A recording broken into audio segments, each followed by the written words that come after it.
GNR టీవీకి స్వాగతం। Part time అధ్యాపకులు ఉద్యోగ భద్రతకై 9 రోజుల్లోని భాగంగా మహాధర్నా కార్యక్రమాన్ని all Telangana part time teachers association ఆధ్వర్యంలో నిర్వహించడం జరిగింది।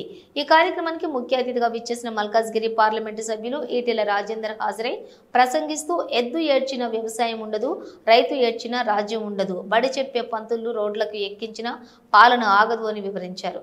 ప్రతిపక్షంలోని ఉన్నప్పుడు పెద్ద పెద్ద మాటలు మాట్లాడడం, రెచ్చగొట్టడం ప్రజానాయకుని లక్షణం కాదని తెలియజేస్తూ అధికారంలోకి వచ్చాక ప్రజల మేలు గురించి ఆలోచించే నాయకత్వమే సుదీర్ఘకాలం వర్ధిల్లుతుందని వివరించాడు।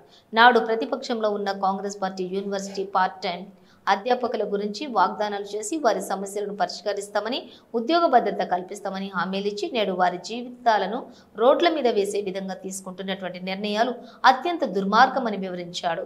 న్యాయమైన యూనివర్సిటీ పార్ట్ టైం అధ్యాపకుల నిరవధిక సమ్మెకు సంపూర్ణ మద్దతు తెలియజేస్తూ భవిష్యత్తులో కూడా అండగా ఉంటానని హామీ ఇచ్చాడు। సామాజిక ఉద్యమకారులు, బీసీ సంఘం జాతీయ అధ్యక్షులు, రాజ్యసభ సభ్యులు ఆర్ కృష్ణయ్య ప్రసంగిస్తూ న్యాయమైన పార్ట్ టైం టీచర్లు అన్ని డిమాండ్లను వెంటనే పరిష్కరించాలని డిమాండ్ చేశారు।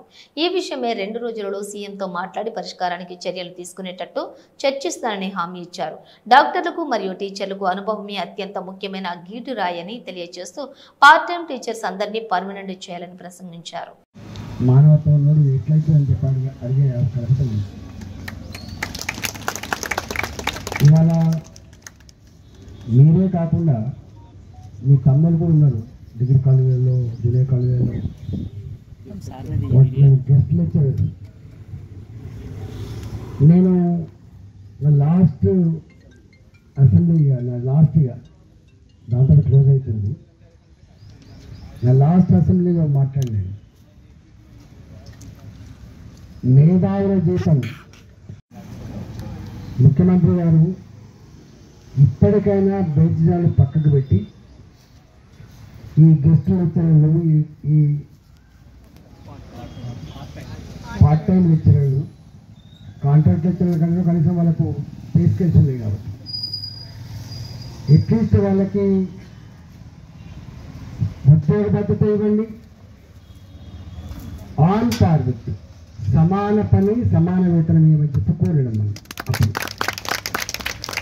వాళ్ళకు కూడా ఇస్తే ఇంత హెల్త్ కార్డు కూడా ఇవ్వండి, వాళ్ళకు కూడా ఇస్తే పర్మనెంట్ ఉద్యోగాలకు ఇచ్చే కూడా ఫెసిలిటీస్ ఇవ్వండి అని చెప్పి అడిగినాం।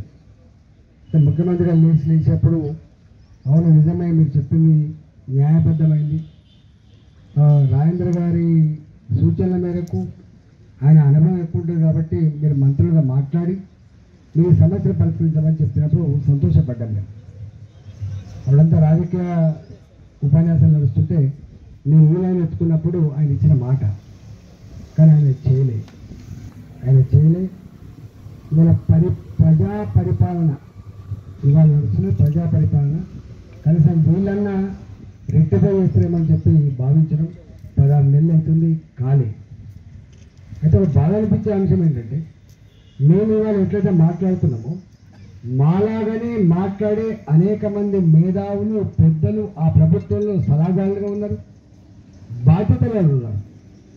నేనేమంటున్నా, అధికారం లేనప్పుడు మాట్లాడడం, అధికారం రాగానే నోరు మూసుకోవడం మేధావితనం కాదు, అది పచ్చి అవకాశవాదం అవుతుంది। నేను ఒకసారి నా 2 అనుభవాలు చెప్తా। జిహెచ్ఎంసీలో కార్మికులు సమ్మె చేస్తున్నారు, ఫస్ట్ సమ్మె వాళ్ళని అనుకుంటున్నా, నాకు తెలిసి 2015లో మేమే ఆ సంఘం పెట్టించినాం, మేమే గెలిపించినాం। తెలంగాణ వస్తే బంగారు తెలంగాణ అంటే వాళ్ళు అనుకున్నారు 3000 4000 జీతం పెరుగుతాయని చెప్పి భావించి ఫస్ట్ పోరాటం చేసాం। మీకు ఐడియా ఉండుంటుంది 15 విశ్వవిద్యాలయాల్లో పనిచేస్తున్నటువంటి 850 మంది పార్ట్ టైం లెక్చరర్లను క్రమబద్ధీకరించాలని ఈరోజు పెద్ద ఎత్తున మహాధర్నా జరుగుతుంది। ప్రభుత్వం వివిధ ప్రభుత్వ కాలేజీల్లో, జూనియర్ కాలేజీలో పనిచేసే లెక్చరర్లని పర్మనెంట్ చేసేది, కానీ పార్ట్ టైం వాళ్ళను వీళ్ళని చేయకపోవడం అనేది చాలా దుర్మార్గం। సుప్రీంకోర్టు తీర్పు సమాన పనికి సమాన వేతనం ఉంటే కూడా వీళ్ళకి 15 గంటల జీతం మాత్రం ఇస్తున్నారు, ఉద్యోగ భద్రత లేదు, అదర్ బెనిఫిట్స్ లేవు, రిటైర్మెంట్ బెనిఫిట్స్ కాదు, ఫ్యామిలీ హెల్త్ బెనిఫిట్స్ కానీ ఇతర బెనిఫిట్స్ ఏవి లేకుండా వీళ్ళని నిలువున శ్రమదోపిడికి గురి చేస్తున్నారు. ఇది చాలా దుర్మార్గం. వెంటనే ప్రభుత్వం, ముఖ్యమంత్రి గారు జోక్యం తీసుకొని ఈరోజు అన్ని యూనివర్సిటీలో కలిసి 3,000కి పైగా వేకెన్సీలు ఉన్నాయి, భర్తీ చేయడానికి సన్నాహాలు చేస్తున్నారు. మొదట 15 ఏళ్ళు 20 ఏళ్ళ నుంచి పనిచేస్తున్నారు.